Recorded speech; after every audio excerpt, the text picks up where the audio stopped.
चावल को लेकर भारत के साथ हुई गहमागहमी के बाद थाईलैंड ने WTO में अपने एम्बेसडर को हटा दिया है। थाईलैंड के एम्बेसडर ने भारत पर किसानों से सस्ते दाम पर खरीदे गए चावल को अंतर्राष्ट्रीय बाजार में बेचने का आरोप लगाया था। थाईलैंड का कहना था कि ये वही चावल है जो भारत लोगों को फ्री में देने या सस्ते दर पर बांटने के लिए खरीदता है, लेकिन भारत इसे लोगों में बांटने की बजाय निर्यात कर दे रहा है।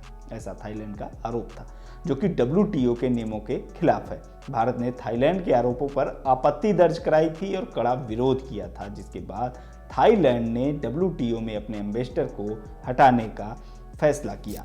क्या है ये पूरा मसला और भारत थाईलैंड के रिश्तों में क्यों बढ़ा तनाव, क्या कहता है WTO का नियम और क्यों भारत के आगे थाईलैंड को झुकना पड़ा, इन सब मसलों पर विस्तार से बात करेंगे इस वीडियो में। शुरुआत करते हैं चावल से। भारत दुनिया में चावल का सबसे बड़ा निर्यातक है। निर्यात मतलब भारत अपने देश से बाहर चावल बेचता है। थाईलैंड है दूसरे नंबर पर। अब मसला ये है कि थाईलैंड और अमेरिका, कनाडा समेत तमाम दूसरे देश भी भारत पर यह आरोप लगाते रहे हैं कि भारत दूसरे देशों के मुकाबले बहुत सस्ता चावल बेचता है। अब जाहिर सी बात है, अगर भारत सस्ता चावल बेचेगा तो सबसे ज़्यादा लोग उसी से खरीदेंगे।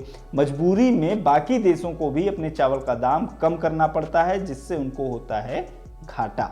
यही वजह है कि चावल के दूसरे निर्यातक देश भारत से रहते हैं नाराज और भारत की उस पॉलिसी की आलोचना भी करते हैं जिसमें भारत अपने किसानों को सहायता देता है, जिसे हम सब्सिडी कहते हैं। जैसे हमारे खाते में सब्सिडी आती है, उसी तरीके से दूसरे चावल निर्यातक देश कहते हैं कि भारत किसानों को लिमिट से ज़्यादा सब्सिडी देकर सबका नुकसान करा रहा है। तो अब यहाँ सवाल ये है कि ये लिमिट क्या है, कितनी है और किसने तय की।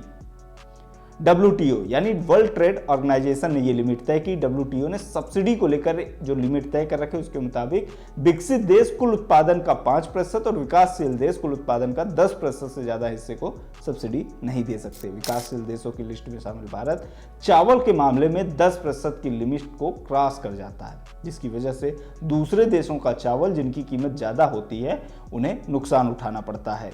इंडियन एक्सप्रेस की खबर के मुताबिक भारत ने 2019-20 में 13.7% की सब्सिडी चावल उत्पादकों की दी थी, जबकि 2020-21 में आज तक की रिपोर्ट के मुताबिक ये आंकड़ा 15.14% तक पहुंच गया था। लिमिट से ज्यादा सब्सिडी की वजह से भारत पर कार्रवाई की मांग होती रही है हमेशा से, काफी लंबे समय से। लेकिन भारत का कहना है कि जो चावल वो एक्सपोर्ट करता है वो सब्सिडी से इतर है। इसके अलावा WTO की जो नियम है स्टॉक लिमिट वाली, वो अमीर देशों को फायदा पहुंचाने वाली है। स्टॉक लिमिट नियमों की में जो खामियां हैं उसकी वजह से भी भारत इस लिमिट को क्रॉस कर जाता है, इसलिए भारत इन नियमों में सुधार की मांग करता रहा। अब सवाल ये कि थाईलैंड को इससे क्या दिक्कत हो गई। दरअसल 26 से 29 फरवरी तक UAE के आबू धाबी में WTO का मंत्री स्तरीय सम्मेलन था। इस सम्मेलन में थाईलैंड की WTO में एम्बेसडर पिमचानोक वानकोरपोन पेटफील्ड ने भारत के खिलाफ मोर्चा खोल दिया। इंडियन एक्सप्रेस की खबर के मुताबिक थाईलैंड की एम्बेसडर ने भारत की सार्वजनिक वितरण प्रणाली यानी PDS पर सवाल उठाया था। सार्वजनिक वितरण प्रणाली के तहत ही सरकार किसानों से आवश्यक खाद्य पदार्थ खरीदती है और उन्हें कम दाम पर जनता को बेचती है, जिसे हम आप आम आसान बोलचाल की भाषा में कहते हैं राशन की दुकान, राशन वाली व्यवस्था। PDS के लिए भारत सरकार किसानों से न्यूनतम समर्थन मूल्य पर चावल खरीदती है और इस चावल को FCI के गोदामों में स्टोर करके रखा जाता है।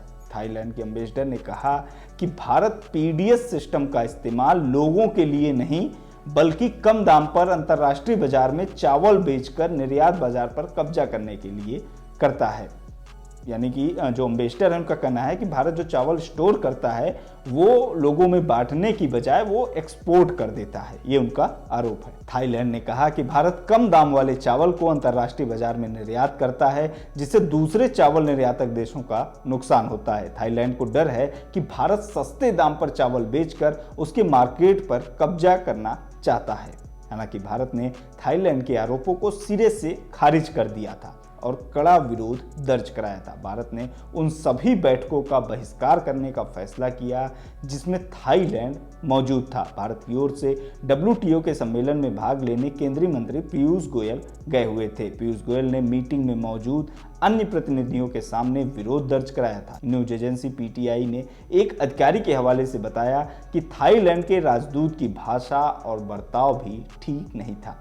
भारत के विरोध के बाद थाईलैंड ने WTO में अपनी एम्बेसडर पिमचानोक वोंगकारपोन पेटफील्ड को हटाने का फैसला किया।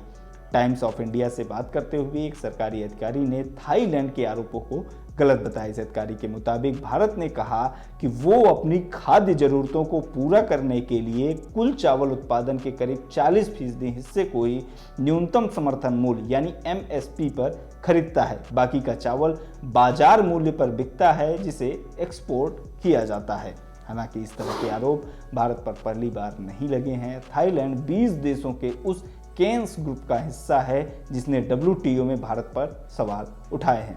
इस ग्रुप का तर्क है कि भारत किसानों को काफ़ी ज़्यादा सब्सिडी देता है जिसकी वजह से दूसरे देशों की खाद्य सुरक्षा को नुकसान होता है। इस पूरे वीडियो के बारे में आपकी जो भी राय हो कमेंट बॉक्स में हमें ज़रूर बताइए। देखते रहिए लोकमत हिंदी।